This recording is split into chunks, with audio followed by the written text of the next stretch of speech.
This call is now being recorded. नमस्कार.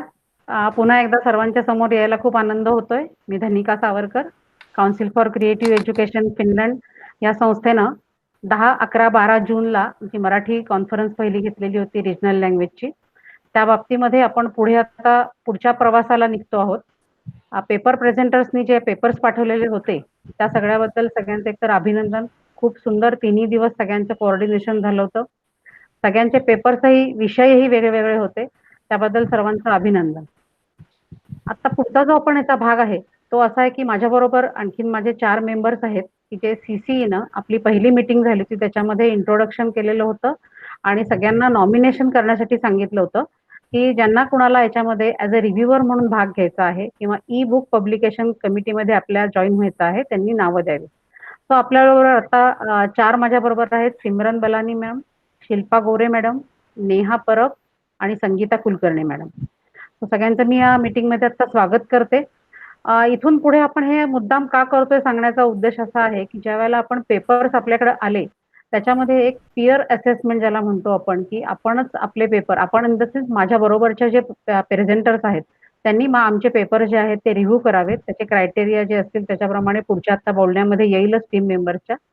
पण हे करताना उद्देश एकच होता की एक क्लिअर आयडिया सगळ्यांपर्यंत पोहोचावी आणि ह्या सगळ्या आलेल्या पेपर्समधून ज्या काही आपण म्हणू करेक्शन्स आहेत किंवा काही एडिटिंग गरजेचं आहे जे ई-बुक पब्लिश करताना आवश्यक आहे त्यानुसार आपण ह्या पुढच्या टीमसाठी मी आता सांगणार आहे की तुम्ही त्याने एक्सप्लेन करावं.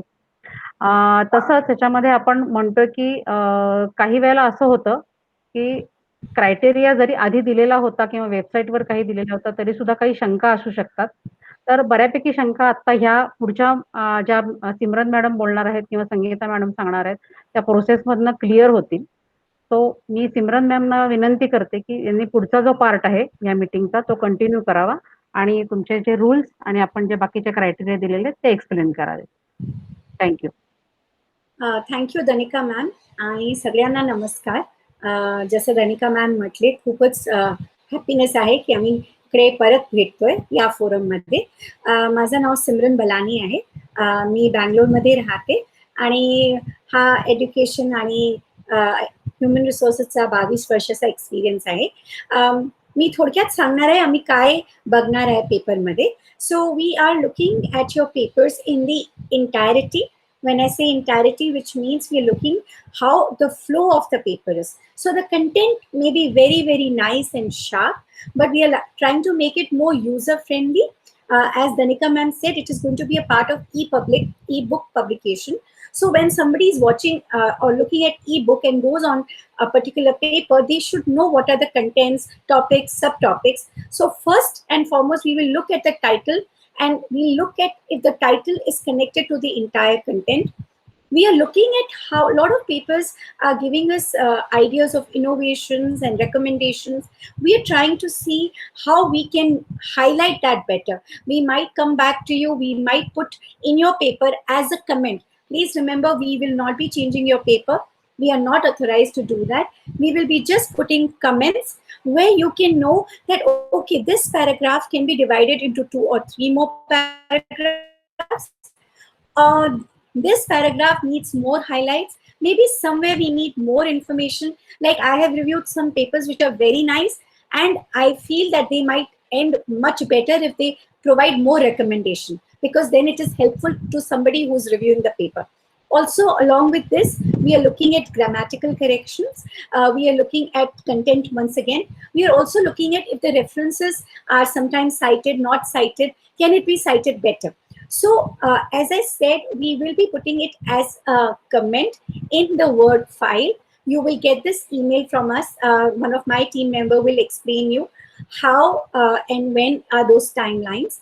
Just in case you get a paper from one of our team members and you are not clear about one of the comments that we have explained, you may feel free to come back to me or to anybody else from the team to explain you better. So please know that your papers are all wonderful. We are just trying to make it more comprised and more more user friendly. All right. So thank you for being part of this journey. And I know it will take some time for you to edit the paper, but it is good for the better cause. So thank you so much, and I will hand it over to my next team member. Thank you, Danika ma'am and Sheetal ma'am.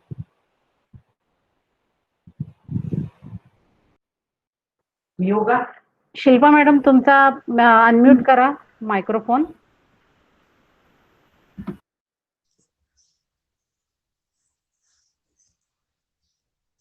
Thank you Simran ma'am. मी शिल्पा गोरे खोपोलीहून बोलते. परत पुन्हा तुम्हा सर्वांना भेटण्यात एक आनंदच आहे. आपण खूप मेहनतीने हे रिसर्च पेपर लिहिलेला आहे आणि तो पूर्णपणे खूप समाधानी आहे. फक्त त्यातल्या ज्या आपल्याला बुक पब्लिश करताना काही क्रायटेरिया असतात ते कोणत्या पद्धतीने प्रेक्षकांपर्यंत किंवा वाचणाऱ्याला गेले पाहिजे त्याचे काही गाईडलाईन्स असतात स्पेसिफिक. तर ते आपण कारण की एक रिसर्च बुक प्रमाणे छापणार आहोत आणि पुढील गाईडलाईन्स म्हणजे कुणी जर आपल्यानंतर हाच टॉपिक घेणार असेल तर त्याला एक चांगला रेफरन्स मिळावा या उद्देशाने आपण हे सगळं एडिटिंग टीम करत आहोत. तुमचा मुद्दा आम्हाला बदलायचा किंवा तो हक्क आम्ही तुम्हालाच दिलेला आहे. फक्त आम्ही ते रेफर करणार आहेत आणि तुम्ही तुमचं काही बदलणं किंवा म्हणणं तुम्ही CC पर्यंत पुन्हा पाठवू शकता. हे जे काही आहे ते आम्ही फक्त एकच जण नाही करत आहोत. 3 लेवलवरती आम्ही हे रिफ्रेश होऊन जाणार आहे तुमच्यापर्यंत, चाळणीतून पोहोचणार आहे. त्याच्यामुळे तुम्ही निश्चिंत राहा आणि तुमच्या संमतीशिवाय इथं काहीही होणार नाहीये. त्याचे फक्त गाईडलाईन्स असे दिलेले आहेत की 20 जुलैपर्यंत आम्ही सगळे हे पेपर्स रिव्ह्यू करणार आहोत. नंतर ते तुमच्याकडे प्रत्येक जे पेपर असे असतील ज्यांच्यामध्ये चेंजेस हवे आहेत ते तुम्हाला मेलनी कळवलं जाईल आणि ते तुम्हाला 2 आठवडे मिळतात आहे की तुम्ही ते एडिट करून व्यवस्थित जसं मागणी आहे किंवा तुमचा मुद्दा आमच्यापर्यंत पोहोचवण्याचा 3 ऑगस्ट पर्यंत तुम्हाला वेळ आहे. तर पूर्ण 2 आठवडे तुम्ही छानपैकी ते एडिट करू शकता. एकदा ते आमच्यापर्यंत आले तर आम्ही पुन्हा बघणार आहोत की ते जे चेंजेस सांगितलेले आहेत ते झालेले आहेत का आणि कशा पद्धतीने झाले आहेत. तर त्याच्यासाठी आम्ही पुन्हा 2 आठवडे घेऊन 15 ऑगस्ट पर्यंत ते रिव्ह्यू करणार आहोत आणि समजा चेंजेस झालेले सांगितलेले आहेत पण ते तसं दिसत नाहीये तर आम्ही ते पुन्हा तुमच्याकडे पाठवणार आहोत. आणि ती जी डेडलाईन आहे ती 20 ऑगस्ट आहे. शेवटचं जी करेक्शन येणार आहे पुन्हा जर रिव्ह्यू तुमच्याकडे आला करण्यात तर ती 20 ऑगस्ट आहे. आणि कृपया लक्षात घ्या की 20 ऑगस्ट नंतर तुम्ही करेक्ट करून सुद्धा जर पेपर पाठवला तर तो इथे घेतला जाणार नाही, एक्सेप्ट नाही होणार आहे. तुम्ही 20 ऑगस्टच्या आधी म्हणजे तुम्हाला 5 दिवस मिळत आहे ते एडिटिंग करण्यासाठी. तर ते तुम्ही चांगला वापर करून छान एडिट करून 20 तारखेच्या आत तुम्ही ते आम्हाला मेल करा आणि मग ते ई बुक साठी रेडी असणार आणि छानपैकी तो झालेला असणार आहे गाईडलाईन प्रमाणे. त्याबद्दल तुमचाही सहभाग आम्ही अपेक्षित धरत आहोत आणि तुम्ही करालच तेवढी मदत. तर एवढं सांगून मी हे माझं म्हणणं थांबवते आणि आमच्या पुढचे स्पीकर तुम्हाला अजून माहिती देते त्याबद्दल. धन्यवाद. धन्यवाद शिल्पा मॅडम. शिल्पा मॅडमनी आता तारखा सांगितलेल्याच आहेत. 20 जुलै 2020 पासून ते 20 ऑगस्ट 2020 असा संपूर्ण 1 महिना प्रेझेंटर्सकडे असणार आहे, ऑथरकडे असणार आहे. त्यामुळे या तारखा निश्चित लक्षात ठेवा. सगळ्यात शेवटची जी तारीख आहे ती 20 ऑगस्ट 2020. याच्यानंतर माझे जे पुढचे टीम मेंबर आहे नेहा परब, तिला मी विनंती करते की तिनं त्याच्याबद्दलच्या काही रिव्ह्यू कमेंट्स आहेत त्या एक्सप्लेन कराव्यात आणि त्याशिवाय जर तिला काही पॉइंट्स वाटले related to paper please explain कराव्यात. प्लीज नेहा. नमस्कार, मी नेहा परब बोलतेय. मी नायजेरियातनं आहे. सो मी 2 पेपर्स आतापर्यंत रिव्ह्यू केले आहेत आणि आपण हे जे कॉन्फरन्स मध्ये भाग घेतलेला आहे तर हा जो रिसर्च पेपर आहे तो एक एसे कमी आणि रिसर्च पेपर जास्त असण्यासाठी काही रिव्ह्यू पॉइंट्स आहेत. तर खूप छान लिहिलेलं आहे सगळ्यांनी and it covers of almost all the topics, suggestions, innovations, etc. But we have to mention our research methodologies. म्हणजे त्या पेपरमध्ये आपण सर्व लिहिलेलं आहे, पण सब टॉपिक्सच्या अंडर लिहिलं आहे का नाही हे आपल्याला एकदा बघावं लागेल, की आपण कसं आपलं रिसर्च कंडक्ट केलंय, किंवा हायपोथेसिस जे आहे सीसीईच्या साईटवरती जे काही गाईडलाईन्स दिलेले आहेत जे त्या पेपरमध्ये असायला हवे, ते पॉइंट सगळे आपल्याला एकदा बघून आणि आम्ही रिव्ह्यू केल्यावरती या सगळ्या एडिटिंग टीमनी ते परत पाठवले जातील.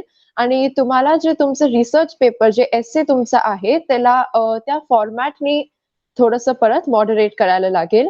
Secondly, research paper topic needs to be mentioned at the top very clearly, and other than that your email ID or the introduction, because an abstract is not the same as an introduction.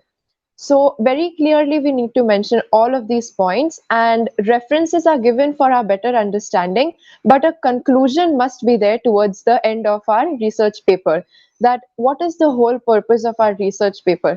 का आपण हे जे इतकं सगळं conference मध्ये बोललेलो आहे, किंवा आपले जे इतकेच चांगले विचार मांडले आहेत आपण, एंड मध्ये ते जे वाचणारे लोक आहेत त्यांच्यापर्यंत आपलं जे उद्देश होतं ह्याचं पाठचं ते पोचतं आहे का. सो एक ठोस कन्क्लुजन असणं खूप गरजेचं आहे. सो हे फॉर्मॅट आहे रिसर्च पेपरचं. Main topic, then hypothesis, research methodology, abstract जे असतं स्टार्टिंग मध्ये, अँड बऱ्याच जणांनी काही ग्राफ्स आणि ॲनिमेशन एक पिक्चर्स घातलेत ग्राफिक्स करण्यासाठी अँड ऑल. सो ब्रीफ मध्ये जर त्याला थोडक्यात एक्सप्लेन केलं की what is it depicting, so हे रीडर्स साठी it will be more useful, आणि आमच्यासाठी रिव्ह्यू करताना पण एक क्लिअर अंडरस्टँडिंग होतं, म्हणजे everything that you written is more fathomable to the people. So हे काही माझे पॉइंट्स आहेत. थँक्यू नेहा. माझ्याबरोबर पुढच्या टीम मेंबर आहेत आपल्या संगीता कुलकर्णी मॅडम. ही जी सगळी प्रोसेस आहे ही एक्झिक्यूट कशी होणार आहे ऍक्च्युली त्याच्याबद्दलची माहिती त्यांनी द्यावी असं मी रिक्वेस्ट करते त्यांना. नमस्कार, मी संगीता कुलकर्णी पुण्यातनं आहे. आपण सगळ्यांनीच कॉन्फरन्स ही खूप एन्जॉय केली, आणि बऱ्याच जणांनी पहिल्यांदाच कॉन्फरन्समध्ये पेपर लिहिले हेही याची पण कल्पना आहे. तर त्याच्यामुळे सिमरन आणि नेहानी आता बोलतानाही जे जे सांगितलंय किंवा ज्या कॉमेंट्स येतील त्याच्यावर काम करून तुम्ही पुढच्या कॉन्फरन्सेसमध्ये अजून खूप छान पेपर प्रेझेंटेशन करू शकाल याची मला खात्री आहे. आता आम्ही रिव्ह्यू केल्यानंतर तुमच्याकडे कशा पद्धतीने पाठवणार आहे त्याबद्दल सांगते. पेपर रिव्ह्यू केल्यानंतर गुगल डॉक्युमेंट्स मध्ये आम्ही कॉमेंट्स जिथे चेंजेस हवे असतील किंवा ऍडिशन्स म्हणजे जे आम्हाला वाटेल ते आम्ही त्या गुगल डॉक्युमेंटमध्ये कॉमेंट सेक्शनमध्ये टाकणार आहोत, आणि तो पेपर त्या विथ कॉमेंट्स तो पेपर तुमच्याकडे येईल.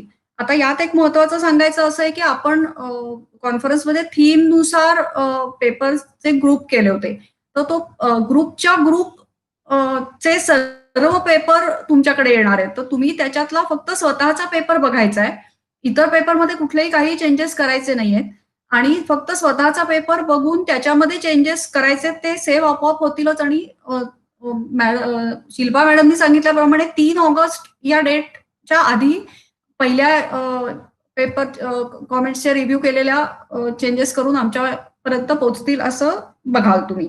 आणि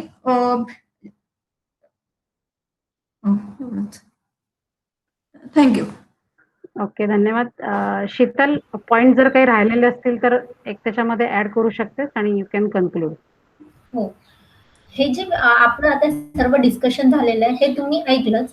या व्यतिरिक्त तुम्हाला काही प्रॉब्लेम आले असणार, काही इश्यू फेस होत असणार, किंवा गुगल ड्राईव्ह, गुगल डॉक्युमेंट्स काय हे तुम्हाला समजत नसणार, तर तुम्ही मला कॉन्टॅक्ट करू शकता.